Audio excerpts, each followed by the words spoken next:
La volte-face pour la Nouvelle République, la reculade dans le Parisien, la marche arrière pour l'Est républicain, la mobilisation fait reculer Hollande pour le Figaro, la loi famille reniée, un énième couac pour Libération. Voilà en quelques titres ce matin, la presse qui donne le ton et elle n'est pas tendre avec le gouvernement.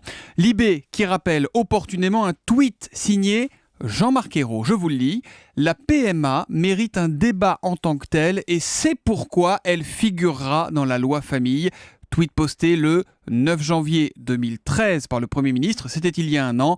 Mais bon, un an évidemment, c'est long en politique. De la politique encore, avec un coup de tonnerre dans le ciel marseillais. C'est à la une de la Provence, Pape Diouf. Pourquoi j'y vais ? L'ancien président de l'Olympique de Marseille annonce sa candidature à la mairie de Marseille. Il parle déjà comme un politique aguerri. Je ne suis pas candidat sur la base d'une ambition personnelle, mais uniquement dans une démarche collective. Quand le quotidien demande à cet homme de gauche s'il ne craint pas que sa candidature de division empêche la ville de basculer, il botte en touche, Pape Diouf, et il jure que François Hollande, qu'il a rencontré hier et qui voulait le dissuader de se lancer dans la bataille, a parfaitement compris son choix. Quant à ses ambitions, il reste assez mesuré, le nouveau candidat. Si je fais 3%, dit-il, mais que j'arrive à mettre un formidable coup de pied dans la fourmilière qui permette de changer les choses en profondeur, eh bien je signe aujourd'hui. Et puis il y a ce titre dans Aujourd'hui en France. À 9h31, les terroristes attaquent l'Assemblée. Oui, ça s'est passé hier dans l'hémicycle à l'Assemblée nationale, alors qu'une quarantaine de députés s'écharpent sur le budget. Écoutez ce qu'il se passe. Bouge pas ! Toi !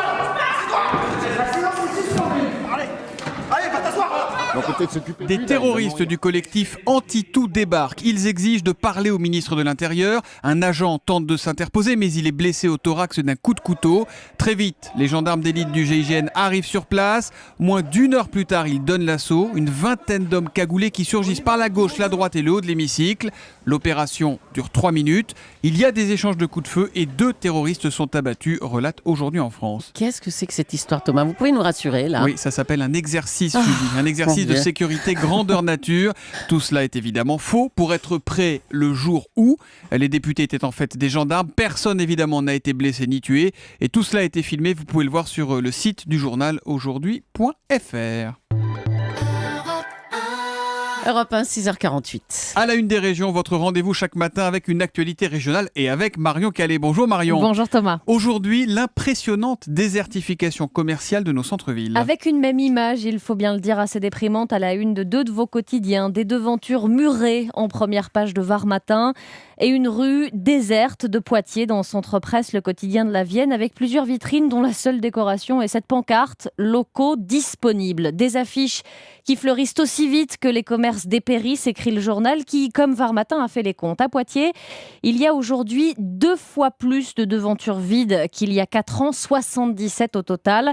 C'est 10 fois plus à Toulon, 700 magasins désertés. C'est impressionnant, 700 magasins, un chiffre global en légère progression qui concerne tous les quartiers, assure Var Matin, avec pour conséquence l'impression de vétusté de secteurs laissés à l'abandon, un frein supplémentaire pour le développement commercial. C'est un vrai cercle vicieux, mais il y a d'autres causes évidemment à cette désertification, la crise, la conjoncture, les loyers trop élevés, le développement de la grande distribution en périphérie des villes.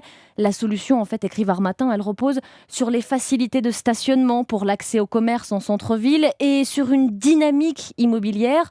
Une charte, d'ailleurs, à Toulon, est en train de voir le jour à l'initiative de la mairie et des agences immobilières pour mieux informer le futur investisseur d'éventuels projets qui pourraient l'inciter à s'installer. Voilà, c'est donc à lire dans Var Matin ce matin et également dans Centre Presse. Merci Marion Calais.